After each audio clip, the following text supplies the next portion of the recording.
What's good, everyone? Coach Damien here, the Shift Method. Hope everyone's having a great day. This is episode number 38 of the Shift Method podcast.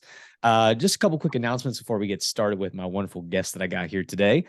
Same old on most stuff. We still got the merch. We still got the revamped website since January. Of course, if you haven't checked it out, be sure to do so. Y'all know we got YouTube videos coming out every other Monday and then podcasts coming out the Mondays that we don't have YouTube videos. So there is a new video of some sort every single week. And kind of the biggest announcement, nothing too crazy, but let's say you're someone who's not too big into Instagram, you prefer, YouTube Shorts or TikTok for consuming your content. I'm on all of them now. So you're welcome to consume the Shift Method content from any platform that you prefer. If you just, look up the Shift Method on that respective site, you're going to go ahead and be able to find my content anywhere. So you are all good to go. And as always, we still got those online custom training templates through Train Heroic. So if that sounds like something you're interested in, please head to my website and you guys can check those out and make those purchases there. But again, this is episode number 38.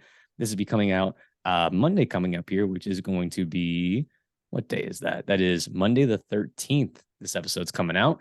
And with me, I got someone I've known, I think, since 2017, man. It's been about 6, coming up on 7 years, I think, at this point. Insane, man. It is insane to think about that, dude. It's been so long, but this is a really good friend of mine, someone that I worked with back at the start of my career as a personal trainer, and I'm gonna let him talk about some cool things in the exercise science world. And that is my good man, Shawn Dinh. Shawn, can you introduce yourself to the people for me? Hey, what's going on, guys?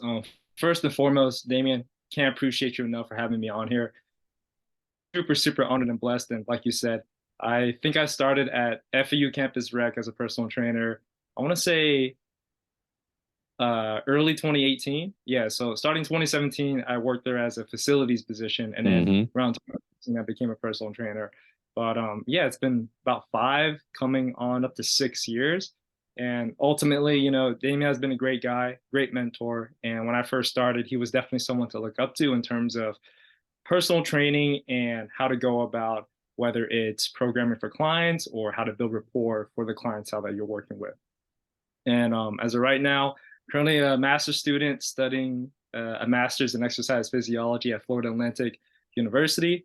I've had the honor of working at the Muscle Physiology Laboratory on campus under the leadership of Dr. Michael Zordos, who has a big name and reputation within the strength and conditioning research. And along with that, have made great friends and lab mates through my tenure there. So super stoked. And we have some exciting research that we're currently doing right now and looking forward to in the future. But I graduate summer 2023 and we'll be starting my PhD come fall 2023. So super stoked about that. And outside of school, I love to surf and I just love to be outdoors. So yeah. Yes, sir. Just got back from a trip recently, man. So cool. Yeah, man. I mean, yeah, so I was in Hawaii this past weekend, and I thought about it like every time I'm there, it's definitely like the best days of my life. Like I've realized like I'm at my most happiest. And like for me and Damien, we could talk more about this later, but how I go about things is just I'll bust my butt off in terms of work and school in anticipation for a trip. And then when that trip comes, I'm able to just kick back, relax, and reminisce on the hard work that I did to get there. So like this past trip especially meant a lot for me because again, just applying for PhD schools and then going into the full gist of our current research at the lab. Like it's a lot of work. So this trip was much needed and got to surf some nice waves. Shout out to my boy David Diaz from the Muscle Lab. Him and I we did this trip together. So it was great just going out there surfing, eating whatever we want, supporting the local mom and pop shop businesses. So yeah, it was awesome, man.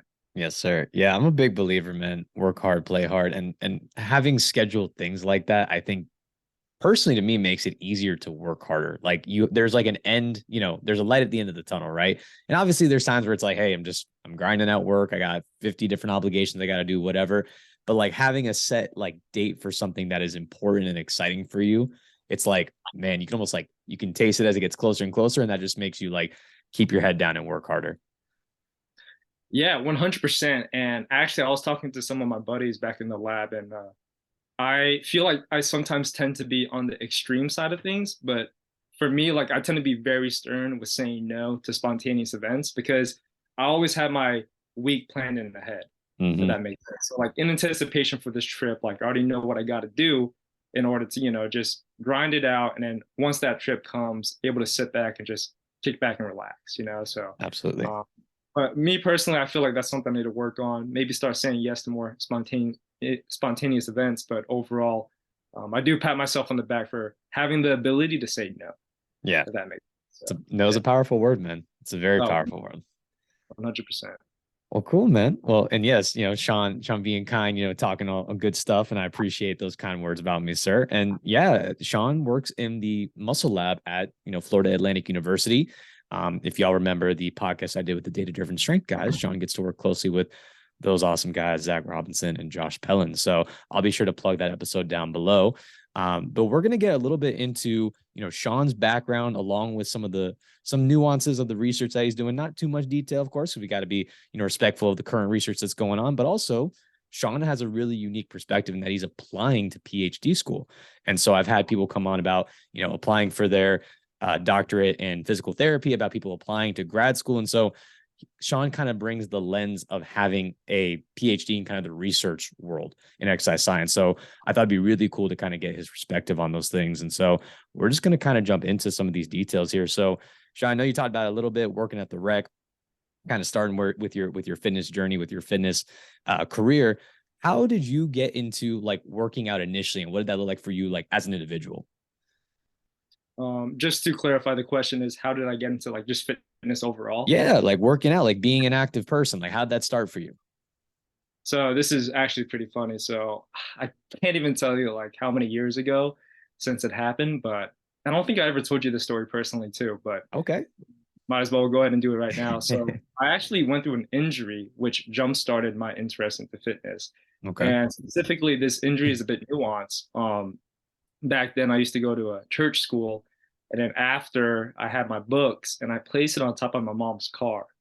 And then 2 hours later, when mass ended, we were driving out and the books were still in her car. So they dropped onto the middle of the street once she pulled out of the church, right? And then for me, like, I guess I was just eager back then, too young, I don't know, but I stepped out of the car as the car was slowly moving, and then my back foot got caught in one of the rear tires. Oh, yeah. Oh my God. No, I've never heard this, dude. Yeah, I mean, it's coming out now, dude. So believe it or not, this is what actually jump-started my journey into fitness. So fast forward from that injury, I was on crutches, so I had to let my foot heal. And I just remember being mostly laying down and just scrolling and just trying to find a way how I could get out of this once I'm, giving the clear to start walking on my foot again. And then that's how I ran into fitness, and specifically it was calisthenics. And I don't know why, but this is probably obscure, but me being young back then, I just thought the concept of being able to, quote unquote, work out wherever you want. Hence, that's what calisthenics does, in comparison to like lifting weights. And I was very narrow-minded because I thought calisthenics was king, because it was the whole embodiment of you got to control your body weight first before you touch any type of external load, such as barbells and dumbbells. Yeah, like that fascinated me. Being able to do one-handed push-ups, pistol squats, etc. So, and then fast forward to me recovering from my foot injury. That's how I got into it. I remember days after high school. I'm sorry, when school would end, there was a nearby park with calisthenics bars. So like pull-up bars, dip bars, etc. So I'd go out there after class and train for about an hour or so. That's so cool, dude. It's funny you say that. I think every fitness pro goes through like a calisthenics phase. It's like there's like the emo phase for teens. It's like if you're a fitness pro, you go through like calisthenics at some point. You're like, I had that exact same experience where, like growing up, I was very involved in sports. Like that was my introduction to, being physically active. I had aftercare from the time I was in like kindergarten to like, I think all the way up until through elementary school. So being active and being involved in sport was my thing. And then when I got to like middle school and high school, I supplemented sport with calisthenics training. I got involved and invested in Bar Brothers. Like that was like my gospel. I would watch these dope videos of like, push-up challenges, muscle ups. And I'm like, I want to do that. And I used to think weights were dumb and you're going to get hurt. And I'm just going to do calisthenics purely and do like these crazy like gymnastic style things. And that was like going to be my go-to. And it was fun. It was a fun phase to do. But then I was like, I had weight training classes and I learned, oh, okay, weights are actually good for you. And we should lift that. So that's funny, man, that you had kind of like that similar arc path. Yeah, dude. I mean, like, I think overall, I mean, it's better than nothing, and I Oh, yeah, feel absolutely. right. And I feel like, with the whole argument of like maybe adolescents or teens should not be lifting weights at a young age, I feel like the concept of calisthenics can help counter that argument, like a soft introduction to weight training down the road. Because Absolutely. in essence, it's still resistance training, but in the form of your body weight. You're still 100%. so 100%. It's a form of resistance training. Yeah. And it just really depends on how much you weigh and your exposure to training in general. Like, someone who is new to training, doing a body weight squat is a resistance training exercise that can develop the quadriceps.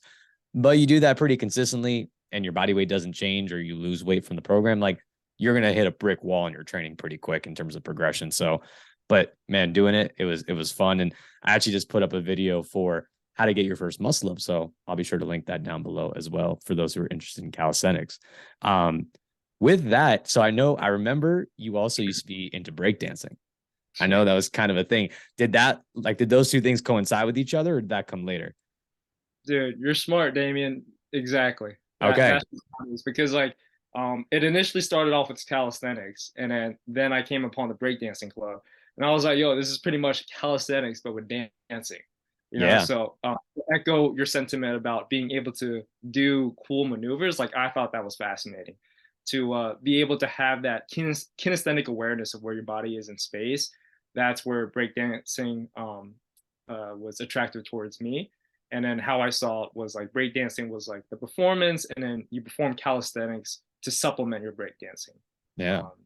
to train for it in essence. So Very dope, man. That's cool. I get to learn Shawn's origin story. It all start. I feel like that too is a common theme with fitness pros, is like an injury, like, or they go to physical therapy or something, and then they're like, "Man, I want to do this for other people."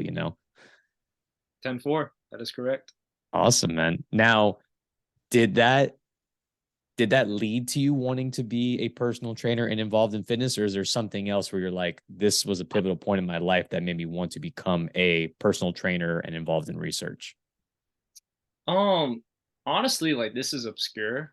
Now that I think about it, it's a bit arbitrary. Like I came upon personal training thinking, you know what, like I feel like I'm competent with my workout experience. Why not, be smart about it, potentially monetize my passion for fitness, or yeah, my interest in fitness back then, and become a personal trainer.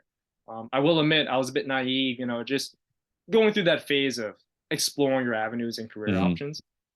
So I just linked two and two together. I was like, all right, well, I do somewhat semi have a fitness background. Why not try to be a personal trainer and see where it takes me? Yeah. So to answer your question, it was nothing really notable, noteworthy, or inspirational that kind of like that sparked my interest in becoming a Yeah. personal Yeah. trainer. Yeah. So if anything, it was more of like a exploration, if you will. Gotcha. Now, I know you still do personal training and I know you're also involved in research. Do you have like a philosophy when it comes to personal training, or maybe a philosophy as a researcher? Like, is there something that like kind of comes up, this repeated theme to your mind when you think about those concepts? So let's break it down. So to start off with, I believe my philosophy through a personal trainer lens, correct? Mm-hmm. Honestly, get people moving. Yeah. And I come from a biased standpoint because when it comes to the research lens, I'm specifically doing resistance training research within the muscle lab, Mm-hmm. but I'll get to that in a second. But through a personal trainer lens, I've realized we have to emphasize the fact that if we could get someone moving, whether that's through any avenue, whether it's something that they genuinely enjoy, it doesn't have to be solely resistance training. That's Mm-hmm. all that matters. We should emphasize on that first, build up that adherence, and then have them adhere to whichever physical activity they genuinely enjoy the most, and then we'll build up from there. Instead of, and feel free to chime in on this, but as of right now, I feel like the industry can be overly saturated with quote unquote the best way to exercise. And I feel like that can be a turn off to newcomers, so just keep it simple. Absolutely. Let's emphasize what they generally enjoy, build up on that adherence, and then we'll just go from there.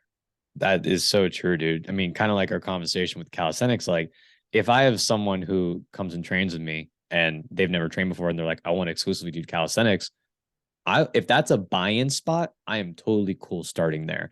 And something on the flip side, on the cardiovascular side, I always ask my prep course students, like, hey, what are some examples of cardio people can do? People are like, oh, treadmill or elliptical. And it's like, yes, but it can be anything. It can be anything that gets your heart rate up and your breathing rate up at a proper intensity. So it could be playing basketball, surfing, swimming, doing combat sports, anything that walking like your dog or going for a jog with your dog, like anything like that can be physical activity. And so our job as coaches is to leverage our clients' interests in a progressive and safe manner that they enjoy and will actually adhere to. Because it doesn't matter, like, if I'm going to be some stuck up coach and be like, we're going to do strictly the ACSM guidelines and you need to work out resistance training twice a week and hit your 150 minutes on the treadmill. It's like, yes, that's true, but the client may not care and then ultimately won't want to do it.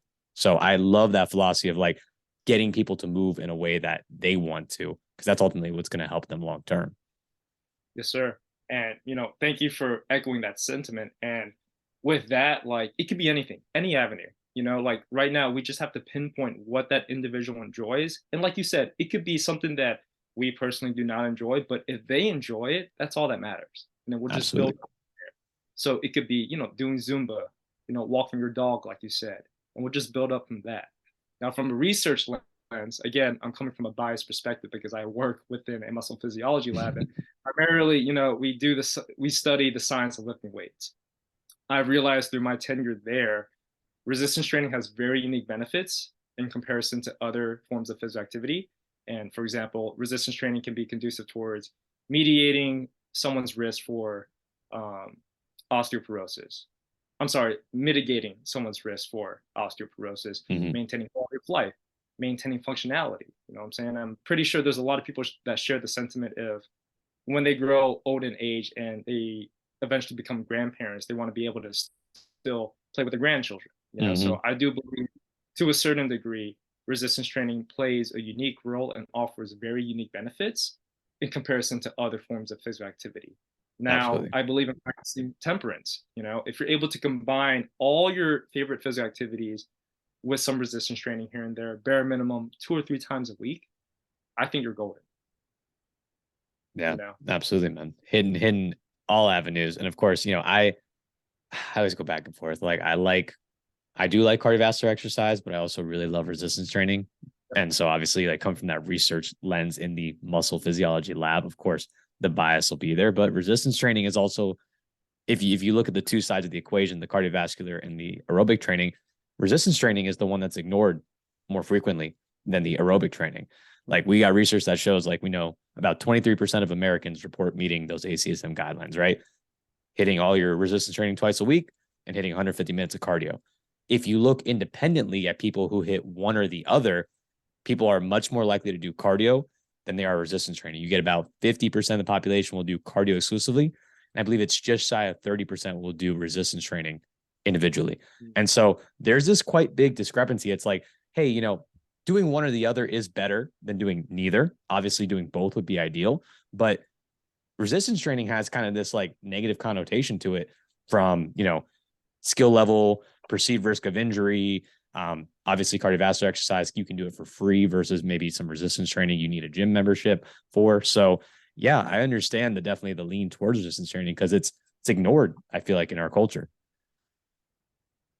Yeah, man. Yeah, I agree. And, to echo that, and I may sound naive in saying this, but I feel like I do have hope, and like great companies out there like Tonal, for example, with their home workout template. Yeah. I mean, at face value, it's pretty pricey. But for those that are kind of intimidated into jumping straight into a gym, getting a gym membership, and then just jumping ship into a weight room, I feel like that modality is very ideal for those individuals, and I'm all for it. If we could get more people and advocate for them to start incorporating at least 2 or 3 times a week of resistance training, then we're golden. Absolutely. So I have hope, and I think you're right. And even with literature, there seems to be more research analyzing and incorporating aerobic interventions in contrast to resistance training interventions. So yeah, it seems like the resistance training literature is minute compared to aerobic training literature. But that's why we got people like you in the muscle lab to bring it to the forefront of exercise science research. And look how that perfectly segues, man. That's how we do it here. So going into like the muscle lab a little bit, can you kind of just outline like for the people like what your role is, kind of like either day-to-day operations or like kind of what you do there in the lab? Yeah, so I'll start off with a nice little introduction. I mean, I take great humility in taking on multiple roles within the lab. For one, I think I'm the muscle lab surf instructor, and shout Dude, out this to you. man, hold on. I gotta just say, bro, this is Go this ahead. is important, man. On my birthday, I go surfing with this guy. Okay. He invites me. I've never surfed a day in my life. Okay. I can like kind of swim, like not a proficient swimmer at all. This guy invites me surfing, and I'm thinking, I'm gonna eat shit. I'm gonna look like a fool, but it's all good. It's my birthday. I'm gonna have fun. This man gets me on the board. Not only do I get on the board, I stand on the board and ride waves. I gotta give that up to surf instructor Shawn, dude, because I've never thought in a million years on a first try I would hop on a wave. And I'm itching to buy a board. Like it made me want to get involved in surfing. Like that's how good it was. So I didn't mean to cut you off, man, but I had to say that it's a testament to how good of an instructor you are, man.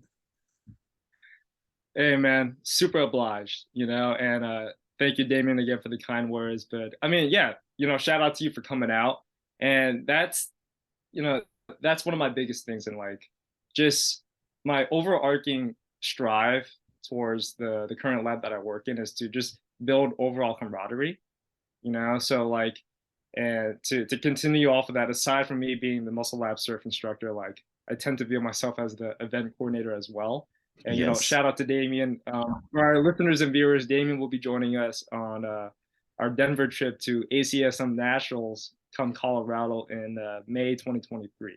Yes. And I feel like putting effort into organizing those events brings the team together, and I personally feel like it's working because I could confidently say every one of us, like we just love each other, and like that contributes towards the overall productivity and the work that we do within the lab. So aside from me being the muscle lab surf instructor, I also take pride in being our event coordinator. Now, into more serious roles, I'm also the lab's phlebotomist. So Damien, I'm gonna keep it very concise, but I have the role of drawing blood from human participants uh, before they're exposed to a resistance training intervention and after they're exposed to a resistance training intervention. And specifically, there's certain hormones or biomarkers that we're looking at when drawing that blood. Specifically, they allude to creatine kinase, which is a biomarker for muscle damage, some inflammatory biomarkers such as IL-6 and all the other interleukin family members. And yeah, so aside from me being the surf instructor, event coordinator, and phlebotomist, shout out to my lab. They gave me the nickname King Vamp as a lab's phlebotomist. Overall, I take pride in being a contributing investigator to the current research that we're doing. There comes with many responsibilities when it comes to being a investigator, such as taking lead on prepping up the binders for the day for our human participants to go through in terms of their training intervention, taking down their subjective questionnaires and answers, and yeah, so take pride in all that for sure. Did I miss Very anything? cool. Please. No, no, that was great, man. Yeah. So dealing with the phlebotomy, the organization of working with the participants. Now, of course, I know you might not be able to go into extreme detail, kind of like when we had Seth on the podcast, but are you able to dive a little bit into what some of the research may look like in terms of like some things that y'all are conducting currently in the muscle lab? Yeah, so I'll be concise and general, but it's pretty ambitious. And we started this study, I want to say, yep, that's correct, last semester, so fall 2022. Yep, that's correct. And it's pretty much a three-in-one study. The overall number one study that encompasses the other two is essentially we're currently exploring predictors of both inter and intra individual differences in response to low and high training protocols in a within participant study design. Damon, if you don't mind, I could break this down into more layman terms for some of our viewers and listeners. Please, that'd be greatly appreciated. For sure. So when I'm talking about predictors, essentially we're exploring, for example, baseline measurements, and this may be individual's height, weight, body fat percentage, and also other human performance parameters such as VO2 max, isometric force output, and vertical jump. And then we're seeing if these predictors can predict an individual's responsiveness to either a high or low training protocol. So for example, right now we're essentially at the beginning stage of this type of research, and it's pretty novel. But if you were to theoretically think about future practical implications, we may be able to, and when I say we, I refer to practitioners and trainees, say like, okay, if individual A has a certain body fat percentage, height, weight, VO2 max performance or whatever, possibly they may be more responsive towards either a high or low training protocol, whichever one. That makes sense. Yeah. So essentially it's a potential, if the research works in the favor, it's a potential list of screening assessments, like a battery list of them, that can potentially draw correlations towards the way that you organize your training protocol to see if you can get a desired outcome. Is that kind of okay? Cool. Perfect. Yep. It's the individualization of, it's the purest, or I should say it's working towards a more advanced version of individualized training program on the resistance training side. Yes, sir. Exactly. And very specifically cool. With this study, it's a within participant study design, meaning, generally speaking, for example, individual A, they're going to be subjected to two types of training protocols on their left limb and their right limb. So like typically in some resistance training literature, you're comparing responses or differences in between groups and in between individuals, hence inter-individual differences. Within this study as well, we're also exploring within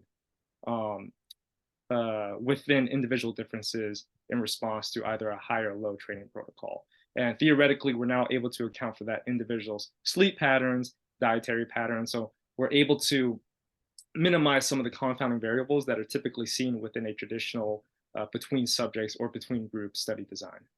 Now, with the intra subject design that y'all are doing, does that allow, is it to have one limb be baseline and the other limb to test the protocol, or is it two separate protocols? So hopefully it's almost like doing two subjects at once, if that makes sense.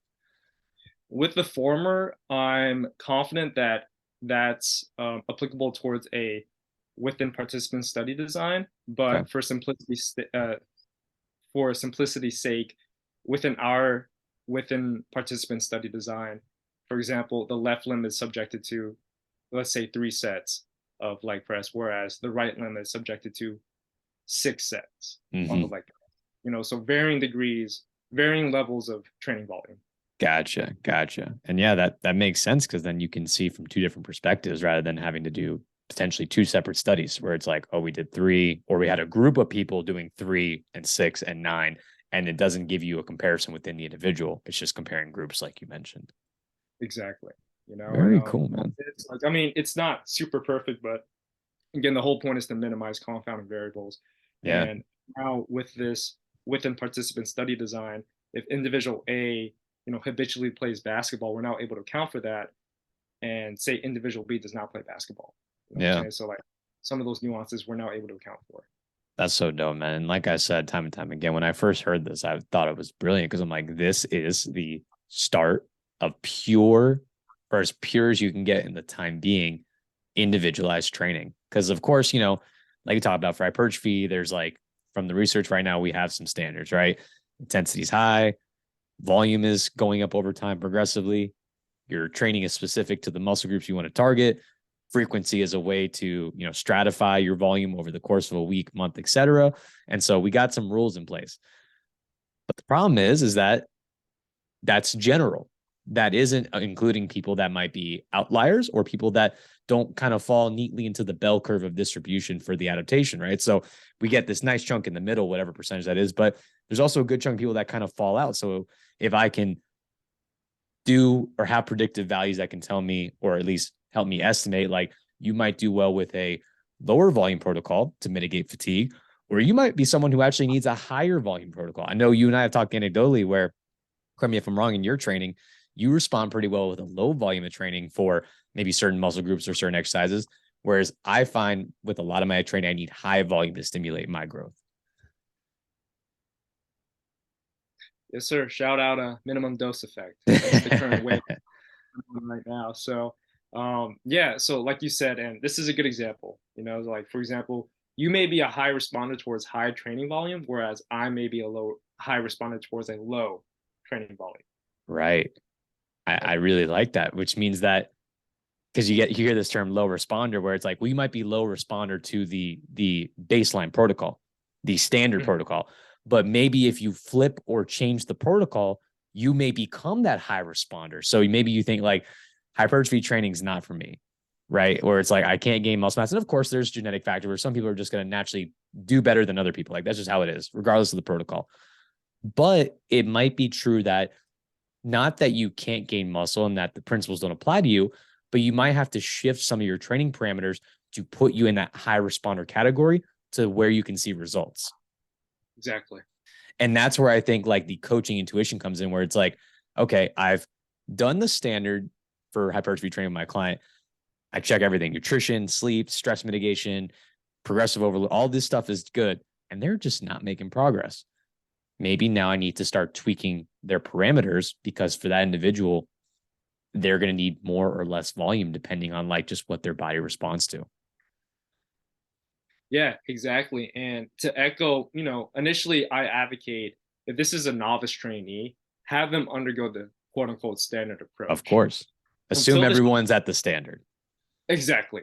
And until they hit a plateau, that's when you start, you're able to, be more free and potentially do some trial and error and experiment with certain training volumes for that person and see if they respond better to those varying levels of training volumes. That's so cool, man. That gets me so excited to hear about that research, because it's such an individualized approach. And of course, hypertrophy training, it's a really evolving field right now, exercise science. So it's always exciting to hear the new things that are coming out with it. And for the second leg of our study, we're essentially comparing different proximities to failure within the bench press exercise and analyzing hypertrophy and strength outcomes. Now, for our listeners and viewers, a tool that we use and a lot of practitioners use as well is what we call the RIR-based RPE scale. RIR standing for repetitions of reserved, and RPE standing for rating of perceived exertion. Now, it's a subjective scale to help gauge the intensity of an exercise following a set. So, for example, if I were to do, say, a set of 10 repetitions on the barbell back squat, and upon completion of the set, I asked myself, on top of the 10 repetitions that I just did, if I had to go all out, how many more repetitions can I give on top of the 10? And let's say, if I had to go all out, I could totally do 4 more repetitions. Therefore, I subjectively gauge that I have 4 repetitions in reserve, or I'm at a 4 RIR. So back to that second study, we're essentially comparing different proximities to failure. So 2 groups, and the only difference is that they're going to be terminating their bench press set at a different RIR. And then we'll be analyzing strength and hypertrophy outcomes following the 8 weeks of that bench press protocol. And it's bench press protocol for that. And then is the bicep protocol the same kind of situation, trying to be different groups at different repetitions in reserve to compare those differences? So with the biceps protocol, and you and I, we talked about this in person, but this is where we're analyzing the differences between training the biceps breakout specifically at a shorter muscle length. Oh, yes, that's right. Versus training the biceps breakout at a longer muscle length. Yes. So for our current listeners and viewers, specifically, we know that the biceps brachii, the muscular action of it is to flex the elbow. Mm-hmm. And however, the biceps is composed of two heads. It's going to be the long head and the short head. And specifically, the long head crosses over the shoulder joint and originates on correct me if I'm wrong, it's the supraglenoid tubercle of the scapula. Yes. Right. Yeah, I think it has attachments there. And I think also has some crossover onto the shoulder blade on the acromion or the coracoid. Yes, sir. Yep. So its insertion is on the radial tuberosity. Mm-hmm. And then now, due to the fact that the long head crosses over the shoulder joint, if you were to, and due to that, another action of the biceps brachii in conjunction with flexing the elbow is to also flex the shoulder joint. Mm-hmm. Right. So what I mean by training the biceps brachii at a longer muscle length is if you were to extend your shoulder. So for our listeners, right now, my shoulder's neutral. If I were to extend it, theoretically, now my biceps brachii is at a longer muscle length compared to the biceps brachii at this position. Yes. Right. So what can be synonymous with this action is, for example, when individuals do incline cable curls. Mm-hmm. You sit on a bench, it's inclined, you're leaning back, and you're extending that shoulder to induce that long muscle length. And from a theoretical perspective, Shawn, that's because some new research coming out on how valuable the eccentric or the going into the deeper portion of an eccentric movement might be a large contributor to hypertrophy. Exactly. Okay. Yeah. So, and if you add on the addition of lengthening that muscle group, and the current research suggests that training a muscle at a longer muscle length can provide substantially higher, hypertrophy gains in comparison to training that muscle length at a regular or normal muscle length, if you will. Very interesting. So if I wanted to maximize my bicep curl, one could make the argument I would want to be in shoulder extension with a cable curl, and I would want my arm pronated because then that would put the bicep, because the biceps is a supinator of the radial ulnar joint to cause it to rotate. So I should be in an extension and possibly even in some pronation where I have like almost starting in an overhand grip, and then I come into a rotation in my curl. Yep, to theoretically, quote unquote, maximize. Yeah. For the biceps. Yeah, so there's that too. So now we're jumping into the weeds a bit. If we were to maximize all the muscular actions of the biceps brachii and all the other synergistic muscles to assist with our movement, yeah, I mean, theoretically, let's see if we can maximize our hypertrophy gains. Mm-hmm. Now, with doing these curls, this is something that I just thought of. You're in the eccentric, or you're in an extended position of the shoulder joint. Is that position fixed at the shoulder joint and then it's purely just flexion at the elbow? Or are you simultaneously flexing the shoulder and flexing the elbow to come back to neutral, if that makes sense? It'll be the former. So fixed extended shoulder and then fixed elbow flexion. So for a visual cue, extended shoulder and then boop, just like that. I see. Now, why do that and not flex the shoulder along with it as you come into that concentric portion of the elbow? Very good question. And that's a question that I'm willing to ask my good friend and lab mate, Zach Robinson. I'm curious about that because I understand the holding the eccentric portion or I keep saying that, the extended portion of the shoulder, because right there, obviously the biceps lengthened. And then, of course, moving the elbow into flexion, I'm now taking the distal portion of the bicep and, of course, shrinking it. But then, of course, if I flex the elbow or flex the shoulder joint, now the muscle gets closer and closer. So it has a greater concentric contraction. So I wonder if that would be something to consider as well. But, interesting thing to think about. I think now that we're talking about it, for sure, now that we're talking about it, and this is just I could be wrong, but this is just a educated estimate. But if we were to maintain the fixed extended shoulder position, so that theoretically, that biceps break guy is now in a long muscle length for an entire duration of the set, I see. potentially contributing towards maximized tension I because we see. understand that, right? Yeah, I got you. So instead of having that where it's fixed, it stays longer than it otherwise would. Versus if I go into that shoulder flexion, I would then be losing maybe a bit of tension as opposed to holding it in that extended position. All right, perfect. So yeah, to continue off, that's where our current bicep study is right now to compare hypertrophy outcomes in response to training the biceps break guy at a longer muscle length compared to training at a shorter muscle length. Gotcha. So I believe we're talking about the question of why not also flex the shoulder upon executing the movement. Again, if I were to take an educated estimate, it's because we also want to maximize tension within that long muscle length throughout the entire set. That makes sense to me. And this, I love this stuff. I could get so, I already brought us into the weeds, but I could get lost in the weeds on this stuff forever because it's so like conceptually fun to talk about. But that's really cool stuff that y'all are working on. I'm curious to see like what the outcome ends up being for that. Because yeah, it's directly applicable to like, this is some way you can adjust your training for certain muscle groups and exercises to maybe get a little extra bang for your buck in your training.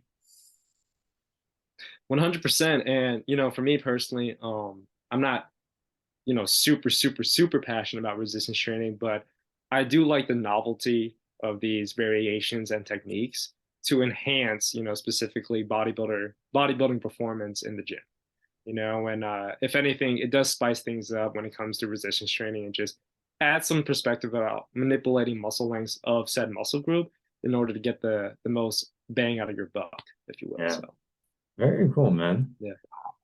Well, appreciate you kind of sharing your insight into like the research world and kind of to, move into some of our like final talking points. I want to hear, because you have that unique perspective of applying to PhD school. And again, we've talked to physical therapists who are going for their, who have actually gone through the process and become PTs.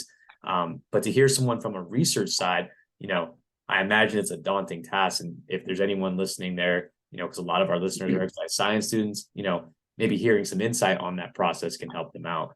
And so can you talk a little bit about just, what you can talk about in terms of like, what you're applying for and kind of, what the process looked like for you? Yeah. And I want to, start off saying that I don't mean to scare any potential or prospective PhD student that is considering PhD school. But I tend to be, upfront and concise and clear about it, what to expect. But to answer your question, Damien, I'm currently pursuing doctoral programs concerning exercise science. There is one program that I'm considering pursuing as well, and it's a bit out of exercise science. In fact, what I'm talking about specifically is Florida International University, which is one of the 5 schools I'm applying for. Their PhD program is oriented towards public health. So it's the PhD in public health with a concentration in environmental toxicology. And specifically the lab that, if I were to go there, and the lab that they're doing and their work focuses on analyzing the efficacy of chemotherapy treatments on cancer stem cells. So, that by itself, complete 180 from exercise science research. Yeah. However, I will say that I'm so grateful for my time doing research and through my master's program that it has allowed me to accumulate skills and techniques that can be utilized in other interrelated fields, if you will. Yeah. So exercise science doesn't have to be the end all be all. There's nuances and subfields within, the realm of exercise science that you could carry over your skills and techniques to. But so essentially, yes, pursuing a doctoral program, aka a PhD. The schools that I've applied for and super honored to have applied for are the University of Hawaii at Manoa, University of Oregon, University of Idaho, University of New Mexico, and Florida International University. So aside from Florida International University, the 4 programs within Hawaii, Oregon, Idaho, and New Mexico, they're more oriented towards exercise science. However, the research is different. So for example, at the University of Hawaii at Manoa, the lab there specifically assesses the efficacy exercise rehabilitation on patients undergoing curative treatment for cancer and assessing their quality of life. Not really physiological markers, but more like psychological markers. Gotcha. You know? And the University of Oregon, they're taking a deep dive into mechanistic underpinnings. So specifically the lab there that if I were to go there, I'd work with, they're currently looking at the roles of myosin, actin, and titin on mediating muscular function in response to aging. Mm. You know, so there's that too. It's more translational work, more bench science work, to where you're going to be looking through the lens of a microscope and looking at single fibers of a muscle cell. Yeah. There's the University of Idaho. The lab there essentially analyzes the relationship between sedentary behavior and physical activity. I'm sorry, sedentary behavior, physical activity, and looking at the relationship between those two constructs and inflammation and insulin sensitivity. And then last but not least, University of New Mexico, the lab there, they're looking at the role of the immune system and inflammation on mediating exercise-induced skeletal muscle adaptation in response to exercise. You know, so for the listeners, sorry if I lost you guys, but as you guys can see, the programs, you know, they have very niche research interest, but, you know, they all encompass exercise science, exercise physiology. Which I think is cool. Like, you know, it's kind of implicit in the degree path, but obviously as the degree gets higher, you know, the concentration and niche gets more specific, right? And so like, obviously like your AA is, I call it 13th and 14th grade for the most part, man. It's very general in your education. You do a math, you do science, you do history, etc. Your bachelor's is concentrated in some kind of field, but it's usually quite general, right? So like example, FAU, you know, there's different tracks now. Like I know they have a PT track they're developing now, or they have, but it's also a big physiology school and a big strength and conditioning school. So you can kind of get your bachelor's and go in different directions. Your master's gets pretty specific, right, for what you want to do. And then PhD is like the pinnacle where does my interest and the lab and the mentor align with my values and what I want? And that's how I can work to make my decision. Spot on, you know, and to echo that, it's just like, from my understanding, there seems to be like an inverse relationship in between an individual being self-sufficient as they undergo higher education, you know. So like when you start with your bachelor's, you can have more leeway, you know, being guided by advisors and whatnot as to what classes you should take or what workshops you could do to potentially explore your career pathways. And then as you enter your graduate level programs, there's going to be a degree of self-sufficiency that's expected of you from the program overall. You know, so as you get higher and higher into these grad school programs, you know, like I'll say this honestly, but there's a degree of being proactivity that you need to display for yourself as you embark on this journey. Absolutely. If that makes sense. Yeah. I had the pleasure. Purdue is a little unique, but at Purdue University in my grad program, it was a health and kinesiology concentration. And it was 30, I believe it was 30 credits, and then a thesis project that I did. And I had a lot of freedom in what I wanted to do. And so I did kind of a holistic, like health and kinesiology one. I did like some very minor qualitative research projects that I did with a class. And then I also got to create with my advisor, we created coursework for me.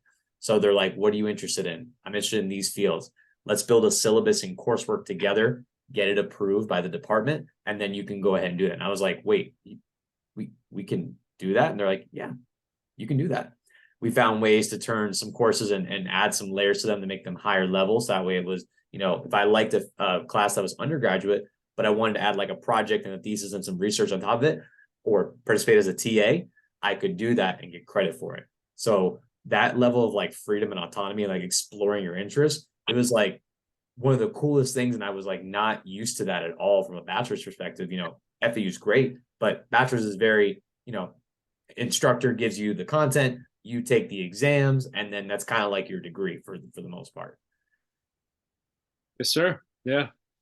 Yeah, spot on. And like, obviously it's very individual and pertaining to whichever graduate program. But for me, and again, this is subjective, but me personally, like I thrive in a setting where there's a degree of autonomy and proactivity expected on the student's part, you know, and like you have more free reign, and it allows you to just grow as an individual and as a student, to be able to possess that self-efficacy to, embark on these projects on your own, obviously with the help of your mentors and advisors, but ultimately it's what you put into it. Yes, sir. Now, I heard you saying a couple of times, being proactive is definitely a big skill to develop if you're going to be in PhD school or be a PhD candidate. As people may be looking to apply or are applying to PhD school, what are some like big pieces of advice you would give them in the lens of like an exercise science or like a health related degree? And I feel like this answer I'm about to say can be applied to pretty much all programs. But before doing that initial Zoom call with the principal investigator or the advisor, and let me go ahead and take a step back. But in my case, I'm looking for fall 23 admission. So fall 2022, you're starting your search. Yeah. And then shout out to my current mentor.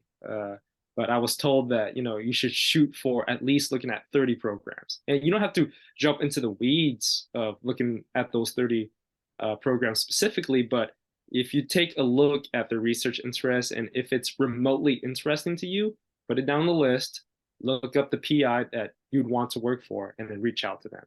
And then obviously when you reach out to them, double read your emails, proofread it, have your friends, have your mentor, have your colleagues read it, because it's a big thing, and you have to think in the lens of the PI's standpoint. They're receiving a bunch of emails every day, you know what I'm saying, and like they countlessly ignore others because if one email is grammatically incorrect or not well written, they're just going to ignore it.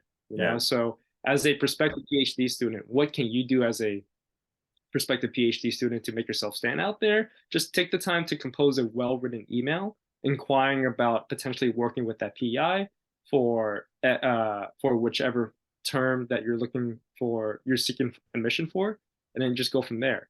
And then if all goes well and the PI or advisor agrees to do a Zoom call, I highly recommend read papers about the research that they're currently doing, develop questions, and then go in with a game plan when it comes time to do that Zoom call with them. I like that. I like that is consistent. I think that applies to life, as someone who gets dozens of emails every day working at a recreation center, I can say, I do pay attention to the quality of emails and your resume, and that's not to say you have to be perfect. I'm someone in my line of work, to say you're going to be perfect in everything you write is silly. I make mistakes, right? I double up on my sentences. I misspell a word that it didn't catch. No matter how many times I read over the paragraph, I still spelled it wrong. Like that happens. But, taking the time to actually look professional when you write and when you speak and providing, copy of your resume, your CV that shows like your work, those little things stacked up are crucial to like representing yourself for anything in life, not just a PhD application. Agreed. And to echo, you're right. No one's perfect. Obviously, mistakes are going to be inevitable, but I'm pretty sure you can speak on this too. But for me, when I do read a well-composed email and I do notice, minor typos, I can still gauge the amount of effort that individual put in. Absolutely. 100%. Yeah. Mistakes are inevitable. That's my opinion. But maybe it's a sixth sense, but I'm able to gauge like the amount of effort that person put in, and I'm willing to take them on. That's just how it is. There's no need to be super, super cutthroat. And I hope this applies to everyone else, but obviously, other individuals or PIs or mentors, they might take it another approach. But I, for one, like am able to gauge like the amount of effort that a individual puts into into their email, and just go from there. So. Yes. And the other one is kind of self-explanatory, but, reading the research shows, number one, you're interested in the work of the person. Number two, it shows that you're capable of diving into research and maybe having a baseline understanding, because obviously if you're going to work in a research field, hopefully you have a understanding of how to read, interpret, and ask questions about research. And it shows that you're committed to, the process of always learning and being invested in the lab that you're applying to go to. So reading and writing skills sound like two crucial things, like as simple as it may sound. Agreed. And to even continue off of that too, and this is where having a sense of proactivity on your part comes crucially as well too, because like if all goes well and the emails exchanged between you and the prospective PI are going well, and it seems like it's appropriate grounds to ask for a initial Zoom call. I say for that prospective PhD student, take initiative, be like, you know what, Dr. So-and-so, I feel like our exchange of emails are going well. I kindly ask if we may meet up via Zoom to discuss more about potentially joining your lab for X term. Mm-hmm. And then along with that, input your availability, be proactive and like actually show that you're serious. And you could show that you're serious by inputting your availability for, 2 weeks ahead. And then most likely like the PI or the advisor is going to notice, all right, this person's pretty serious. Let's go ahead and meet up. So like they're going to notice that sense of proactivity. Oh yeah, and trust me, these people are busy. So like the less communication that you need to have back and forth, and you're removing barriers for them, right? Because ultimately you're applying for them. It's gonna make it easier for them to want to work with and talk with you, right? Now I don't have to send another email saying, hey, so and so, thank you so much for reaching out to me, for wanting to work in my program. Can you send me your days and times? That might take them a week to get to that email. And before you know it, you're like, oh crap, now I'm on vacation. Now finals are here and I'm swamped. And before you know it, you're already way back and they've gotten other candidates that have applied and got ahead of the curve instead of you. Exactly. Very dope, man. Sure. Did I miss anything? Please let me know. No. But my final question is, now that you've kind of gone through this process and you're coming towards the tail end of it, go back to Shawn a year ago, or a little bit, about the start of the fall. If you could give yourself one piece of advice, hindsight's always 20/20, that now through this process, what piece of advice would you give yourself to help out? Say that again, Dr. Damien, just so I could get a clear understanding. Dr. Damien has a nice ring to it, but unfortunately, not me. I'm foreshadowing. Yeah, maybe. If you could give a piece of advice to Shawn back in the start of fall of 2022, as he's going through this application process, right now that you've kind of gone through a large portion of it and you have some insight, what piece of advice would you give yourself? This is perfect. Like I've recently been going through this myself, but it's easier said than done.